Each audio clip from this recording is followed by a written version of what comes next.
First Samuel 1. Now there was a certain man of Ramathaim Zophim of the mountains of Ephraim, and his name was Elkanah, the son of Jeroham, the son of Elihu, the son of Tohu, the son of Zuph, an Ephraimite.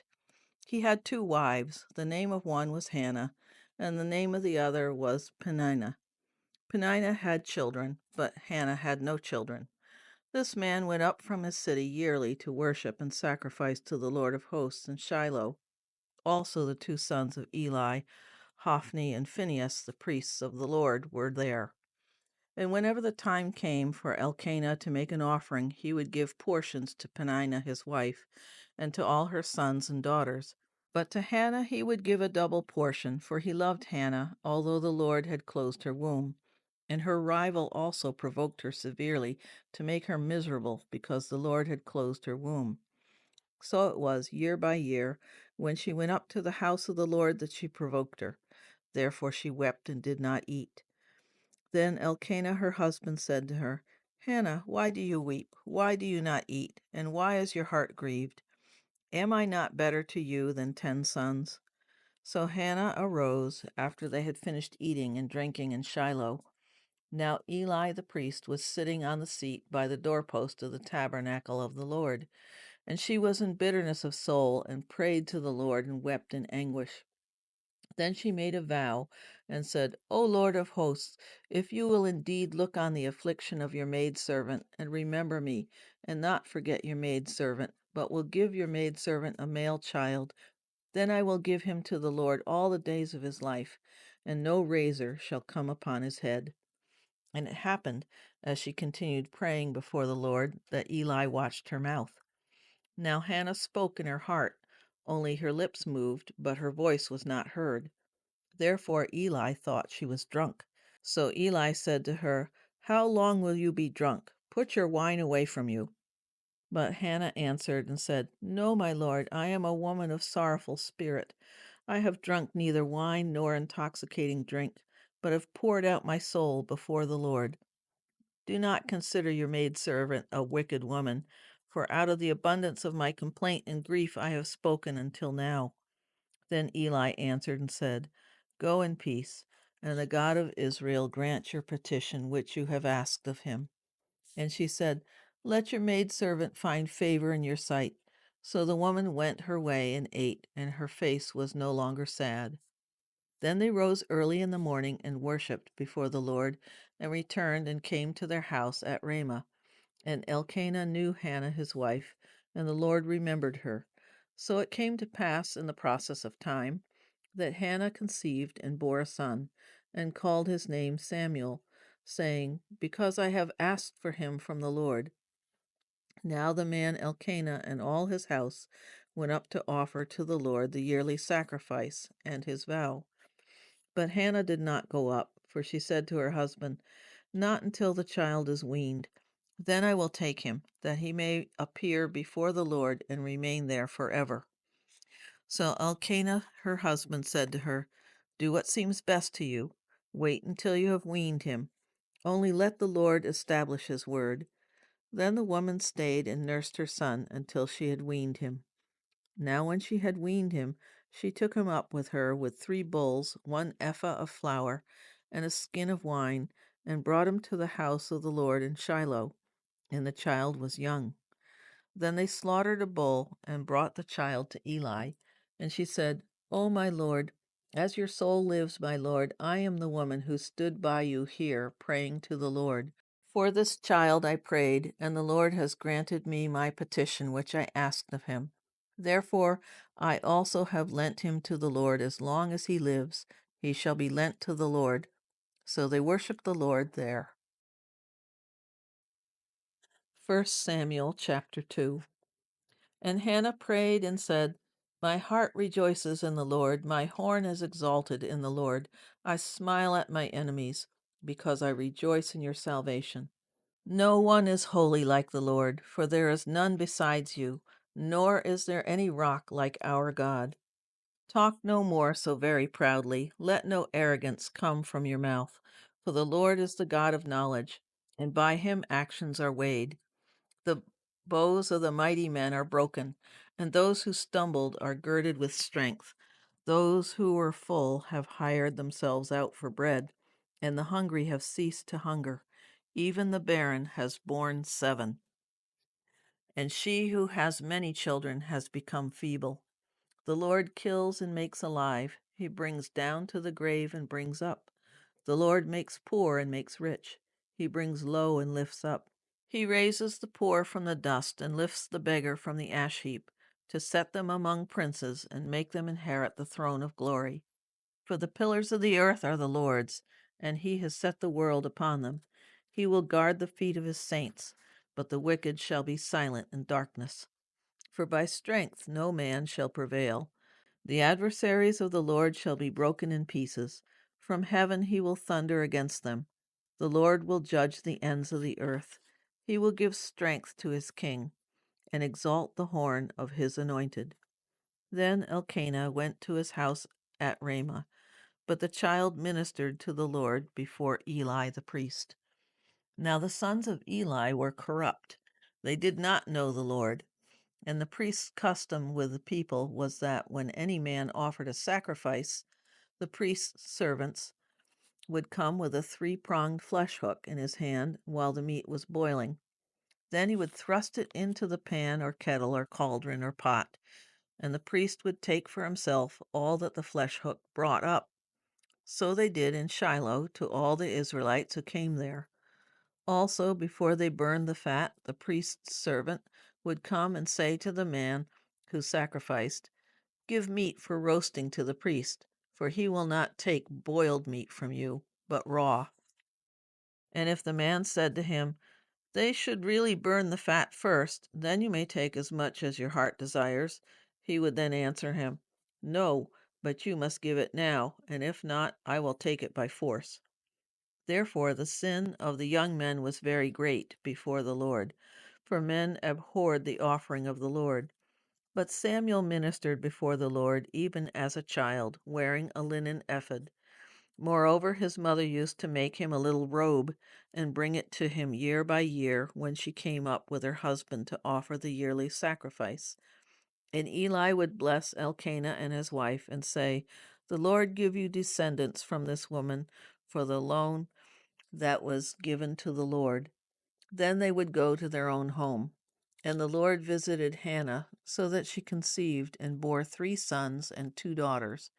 Meanwhile, the child Samuel grew before the Lord.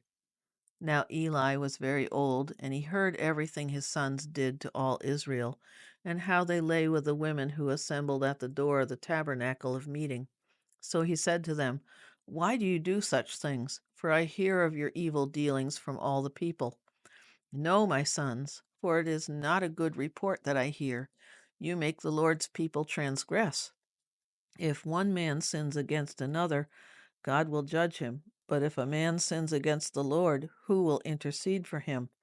Nevertheless, they did not heed the voice of their father, because the Lord desired to kill them.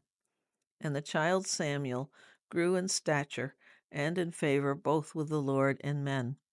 Then a man of God came to Eli and said to him, "Thus says the Lord, did I not clearly reveal myself to the house of your father when they were in Egypt in Pharaoh's house?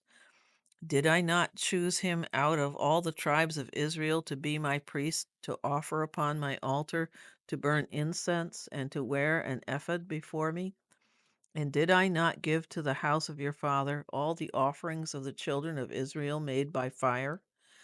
Why do you kick at my sacrifice and my offering, which I have commanded in my dwelling place, and honor your sons more than me, to make yourselves fat with the best of all the offerings of Israel, my people? Therefore the Lord God of Israel says, I said indeed that your house and the house of your father would walk before me forever.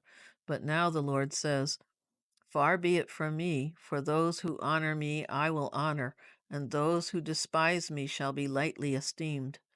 Behold, the days are coming that I will cut off your arm and the arm of your father's house, so that there will not be an old man in your house. And you will see an enemy in my dwelling place, despite all the good which God does for Israel. and there shall not be an old man in your house forever.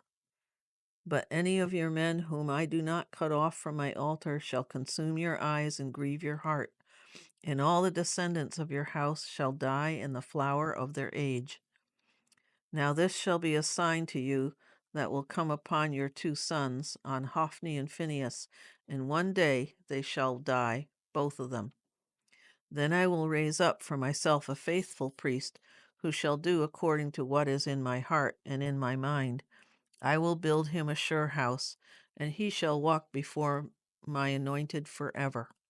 And it shall come to pass that everyone who is left in your house will come and bow down to him for a piece of silver and a morsel of bread, and say, Please put me in one of the priestly positions that I may eat a piece of bread. 1 Samuel chapter 3. Now the boy Samuel ministered to the Lord before Eli, and the word of the Lord was rare in those days. There was no widespread revelation.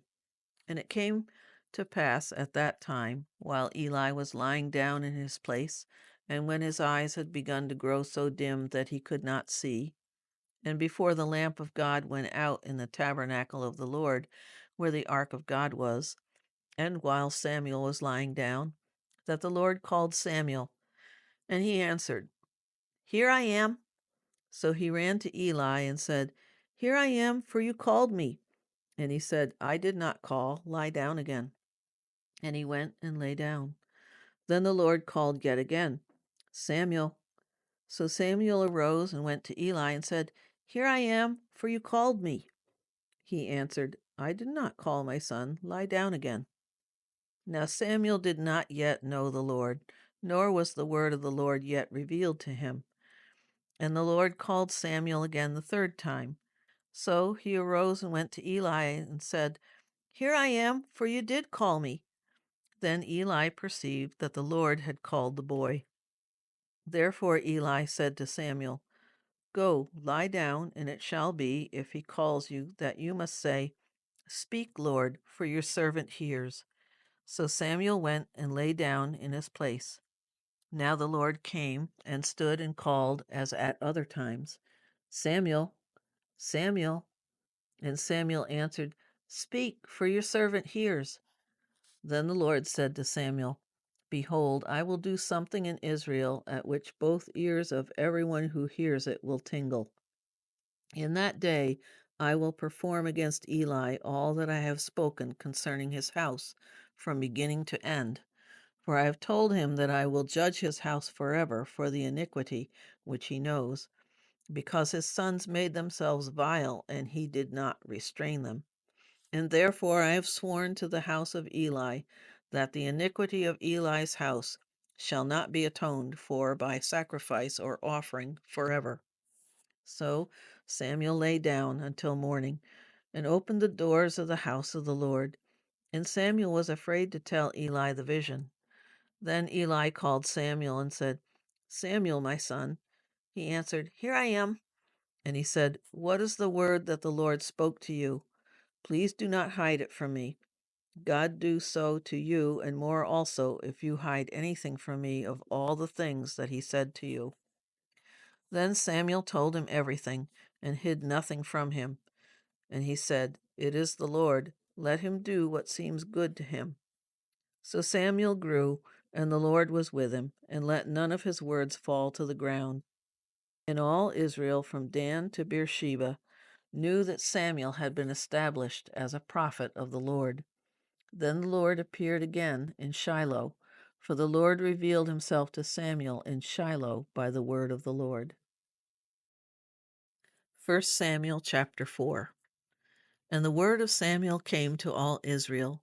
Now Israel went out to battle against the Philistines, and encamped beside Ebenezer, and the Philistines encamped in Aphek.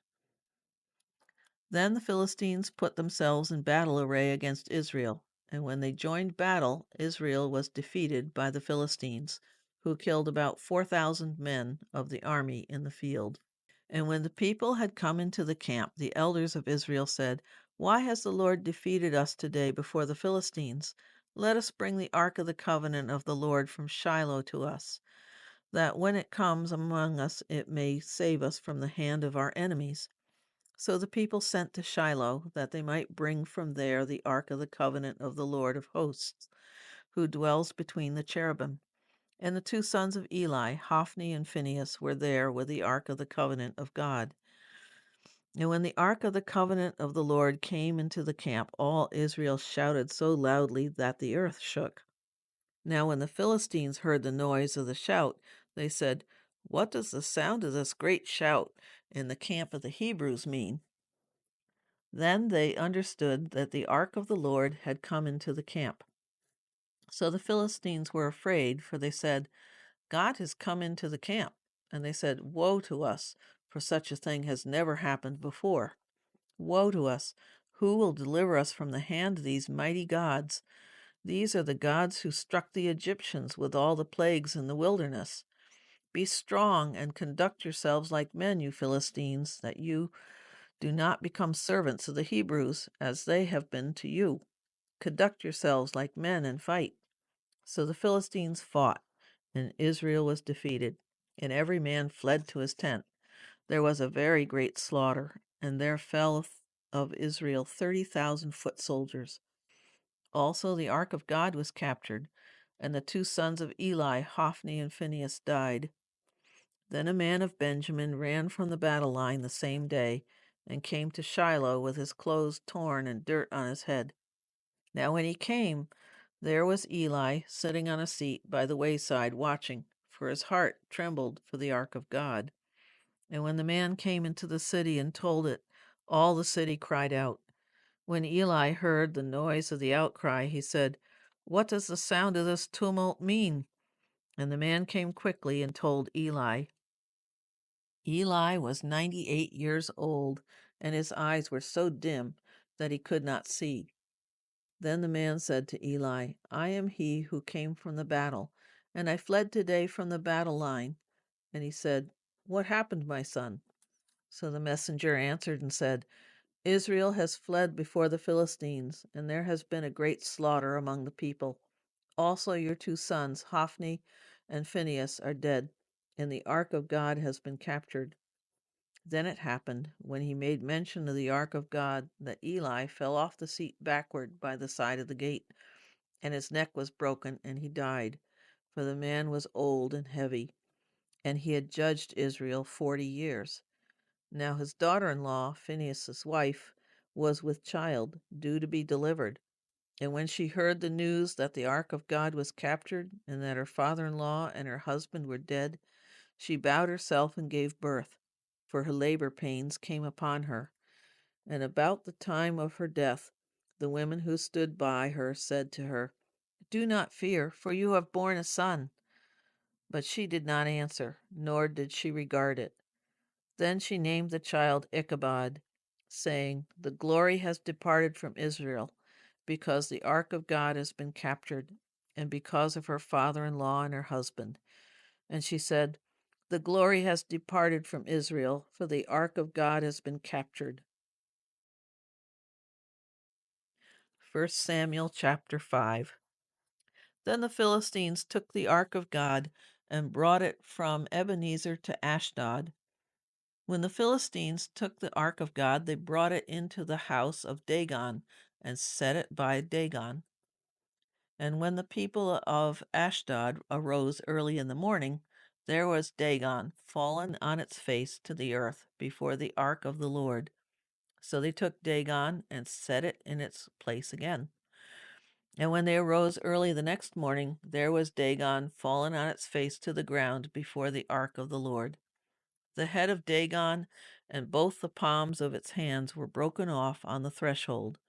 Only Dagon's torso was left of it. Therefore, neither the priests of Dagon nor any who come into Dagon's house tread on the threshold of Dagon in Ashdod to this day. But the hand of the Lord was heavy on the people of Ashdod, and he ravaged them and struck them with tumors, both Ashdod and its territory. And when the men of Ashdod saw how it was, they said, "The ark of the God of Israel must not remain with us, for his hand is harsh toward us, and Dagon our God." Therefore they sent and gathered to themselves all the lords of the Philistines and said, "What shall we do with the ark of the God of Israel?"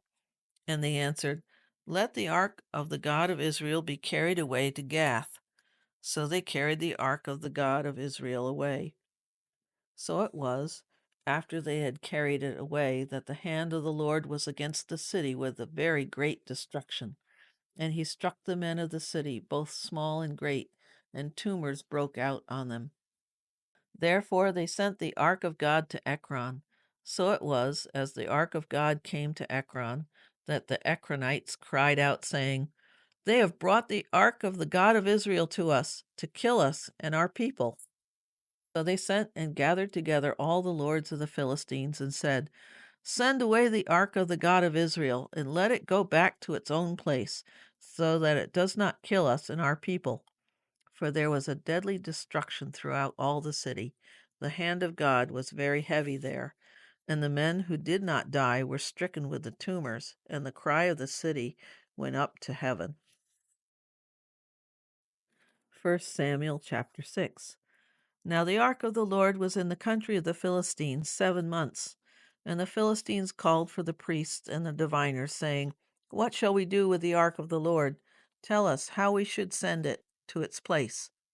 So they said, "If you send away the ark of the God of Israel, do not send it empty, but by all means return it to him with a trespass offering. Then you will be healed, and it will be known to you why his hand is not removed from you." Then they said, "What is the trespass offering which we shall return to him?" And they answered, 5 golden tumors and 5 golden rats, according to the number of the lords of the Philistines. For the same plague was on all of you and on your lords. Therefore you shall make images of your tumors and images of your rats that ravage the land, and you shall give glory to the God of Israel. Perhaps he will lighten his hand from you, from your gods, and from your land. Why then do you harden your hearts as the Egyptians and Pharaoh hardened their hearts? When he did mighty things among them, did they not let the people go, that they might depart? Now therefore make a new cart.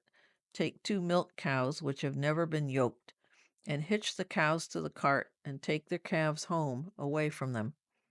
Then take the ark of the Lord and set it on the cart, and put the articles of gold which you are returning to him as a trespass offering in a chest by its side. Then send it away, and let it go. And watch, if it goes up the road to its own territory, to Beth Shemesh, then he has done us this great evil. But if not, then we shall know that it is not his hand that struck us. It happened to us by chance.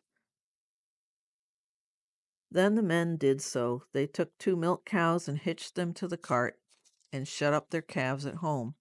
And they set the ark of the Lord on the cart, and the chest with the gold rats and the images of their tumors.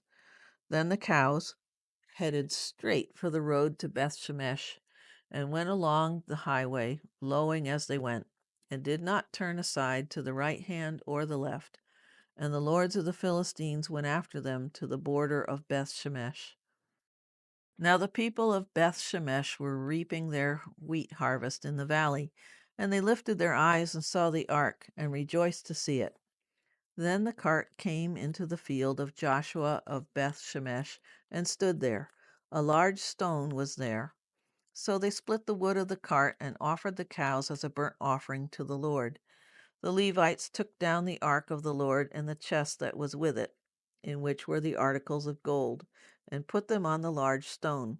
Then the men of Beth Shemesh offered burnt offerings and made sacrifices the same day to the Lord. So when the 5 lords of the Philistines had seen it, they returned to Ekron the same day. These are the golden tumors which the Philistines returned as a trespass offering to the Lord: one for Ashdod, one for Gaza, one for Ashkelon, one for Gath, one for Ekron. And the golden rats according to the number of all the cities of the Philistines, belonging to the 5 lords, both fortified cities and country villages, even as far as the large stone of Abel, on which they set the ark of the Lord, which stone remains to this day in the field of Joshua of Beth Shemesh.